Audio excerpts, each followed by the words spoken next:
तो चलिए जानते हैं फटाफट से झारखंड की 10 बड़ी प्रमुख खबरें जो आप सभी को जरूर पता होना चाहिए। तो बढ़ते हैं सबसे पहली खबर की ओर, जो निकल के आता है टाइगर जयराम मातो के साइड से। तो दोस्तों हम आपको बता दें, टाइगर जयराम मातो ने ऐलान किया है कि चुनाव जीतने के बाद क्या बदलाव करेंगे, देखिए आप इस वीडियो में। जी, हमारा सबसे पहला मुद्दा यही है कि आज भी 24 वर्ष हो गए झारखंड को, अगर आज भी इस राज्य की एक स्थानीय डोमिसाइल पॉलिसी नहीं है, एक मजबूत डोमिसाइल पॉलिसी नहीं होने के कारण जब भी यहाँ की कोई वैकेंसी आती है तो उस डोमिसाइल पॉलिसी नहीं होने के कारण उसका नियोजन नीति में हस्तक्षेप नहीं हो पाता है और हमारी सीटों को गैर झारखंडियों में बांट दिया जाता है, जो कि दुर्भाग्य है। तो इसीलिए मेरा मानना है कि एक मजबूत स्थानीय नीति बने, फिर उस स्थानीय नीति के आधार पर एक नियोजन नीति बने।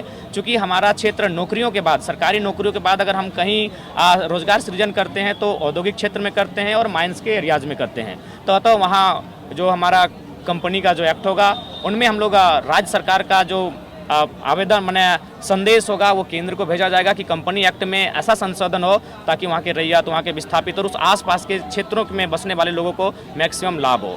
हम लोग कृषि प्रधान क्षेत्र में आते हैं तो राज्य की एक बेहतर कृषि नीति बनाई जाएगी। यहाँ की जो शिक्षा और स्वास्थ्य हैं उनको सुदृढ़ किया जाएगा, उनको मजबूत किया जाएगा। आज अगर हम शिक्षा की बात करें तो अगर गाँव में आप चले जाएँ तो 9वीं 10वीं में जो बच्चे आ गए हैं वो भी आज अंग्रेजी की बात करें या हिंदी की बात करें, मतलब बहुत लोग ऐसे भी हैं जो शायद शुद्ध रूप से लिख नहीं पाते हैं। तो शैक्षणिक व्यवस्था भी हमारी कहीं ना कहीं थोड़ा सा बाकी प्रदेशों की तुलना में हम पीछे हैं। तो उसके लिए हमें लगता है जो उपाय करने होंगे, जिन उपकरणों का इस्तेमाल करना होगा, उपयोग करना होगा, उनके माध्यम से हम लोग जाएंगे। अगर स्वास्थ्य की बात करेंगे तो आज हाईकोर्ट बाकायदा कह रही है, रिम्स को फटकार लगा रही है। आपके यहाँ तो एनएमसीएच की क्या कहानी है, पत्रकार बंधु आपसे छुपा नहीं है, लेकिन रिम्स की कहानी क्या है वो हाईकोर्ट बता रही है, उनको फटकार लगा रही है कि अगर आपसे नहीं संभलता है तो रिम्स को बंद कर दें। तो ऐसे में हमारे स्वास्थ्य व्यवस्था पर भी सवाल खड़ा है। तो हम लोग राज्य की एक बेहतर स्वास्थ्य नीति बनाएंगे जिसमें किस प्रकार से डॉक्टरों की व्यवस्था होगी, किस प्रकार से बाकी जो उपकरणों की व्यवस्था होगी, उस पर हम लोग विशेष ध्यान केंद्रित करेंगे। बढ़ते अगली खबर की ओर, जो निकल के आता है जेबी केसेस नेता जयदेव कुमार महतो के साइड से। तो दोस्तों हम आपको बता दें, जेबी केसेस के उभरते हुए नेता जयदेव महतो ने झारखंड के एजुकेशन सिस्टम के बारे में कुछ बोला है, देखिए आप इस वीडियो में। होता है अभी मेरे पास बहुत सारे जॉब अपॉर्चुनिटीज है, in fact not only from the USA but also from the various part of the world, but I focus on the education system of the Jharkhand. चूंकि मैं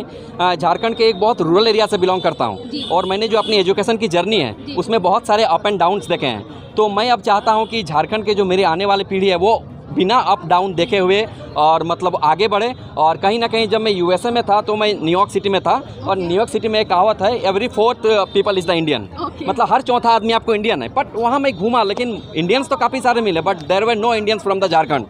तब मुझे रियलाइज हुआ कि कहीं ना कहीं हमारे एजुकेशन सिस्टम में कुछ मतलब दिक्कतें हैं। और मैंने रियली में जो अपने मतलब एजुकेशन जर्नी के दौरान देखा है और जो अभी भी है वो मैंने अपनी एजुकेशन जर्नी के दौरान ये देखा था कि झारखंड में जागरूकता, शिक्षा के प्रति जागरूकता की कमी है, जागरूकता की कमी नंबर 1। और दूसरा नंबर सबसे फाइनेंशियल सपोर्ट। कहीं ना कहीं जो बच्चे सरकारी स्कूल तक 10th 12 में पढ़ जाते हैं लेकिन 10th 12 में पढ़ने के बाद उनका जो हायर एजुकेशन का जो खर्चा होता है, जो उनका एक्सपेंडिचर होता है वो बहुत ज़्यादा हाई हो जाता है, जिसके कारण वो बच्चे पढ़ाई छोड़ देते हैं, कहीं ना कहीं फिर मजदूरी करने लगते हैं या कहीं ना कहीं दिहाड़ी काम करने लगते हैं। तो इन सारे अप एंड डाउन को जो मैं देखता हूँ तो मैं इस पर काम करने के लिए फिर वहाँ से वापस आया हूँ। और वापस आने के बाद मैं ये चाहता हूँ कि झारखंड के ऐसे मतलब ग्रामीण क्षेत्र के जो बच्चे हैं, वैसे बच्चे जो आर्थिक रूप से कमज़ोर हैं, उन बच्चे को मैं आने वाले समय में इंडिया के ही नहीं बल्कि वर्ल्ड के जो बड़े बड़े इंस्टीट्यूट हैं, जो IIT है, हार्वर्ड है, MIT है, मेरा उसमें उन लोगों को भेजने का प्रयास रहेगा। यही तो झारखंड के ग्रामीण शिक्षा के क्षेत्र में मैं क्रांति लाना चाहता हूँ। बढ़ते हैं अगली खबर की ओर, जो फिर से निकल के आता है टाइगर जयराम महतो के साइड से। तो दोस्तों हम आपको बता दें, टाइगर जयराम महतो ने बताया कि वो कहां से विधानसभा चुनाव लड़ेंगे, देखिए आप इस वीडियो में।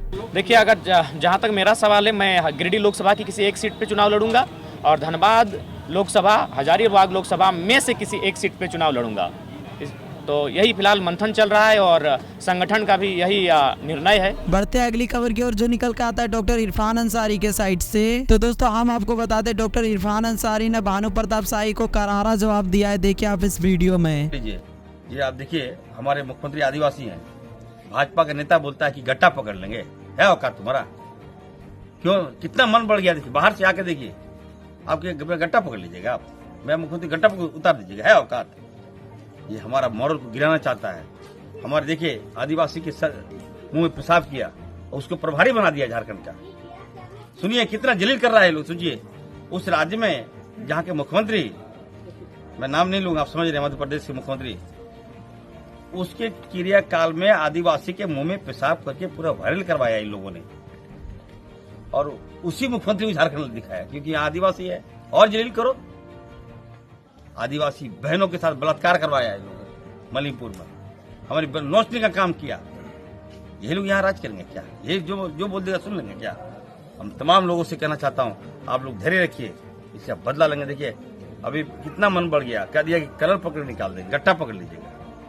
मनोबल को तोड़ना चाहता है। हम आदिवासी हैं, हम झारखंड, याद रखिएगा, हम मूलवासी हैं, हम सम्मान के साथ समझौता नहीं करते।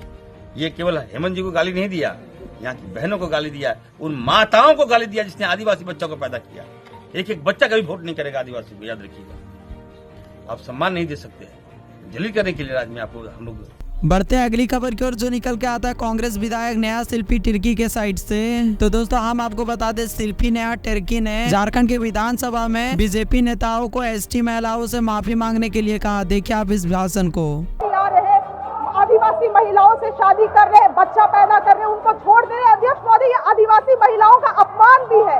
ये क्या छवि गढ़ रहे हैं आदिवासी महिलाओं का इस पूरे देश और दुनिया में। अध्यक्ष महोदय, कि हमारे साथ आएगा, कोई भी बाहर से शादी करेगा और हमारा जमीन ले जाएगा, हमारे साथ बच्चा कर लेगा। ये क्या बतलाना चाह रहे हैं अध्यक्ष महोदय?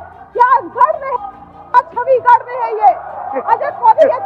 ये अपमान कर रहे हैं और इनको क्षमा मांगना होगा, इनको क्षमा मांगना होगा। पूरे आदिवासी महिलाओं से क्षमा मांगना होगा अध्यक्ष महोदय। सो दोस्तों आज के लिए मेरे पास इतना ही न्यूज़ था। अगर वीडियो पसंद आया होगा make sure like and subscribe कर देना। मिलते हैं एक और नई वीडियो के साथ, तब तक के लिए टाटा बाय बाय।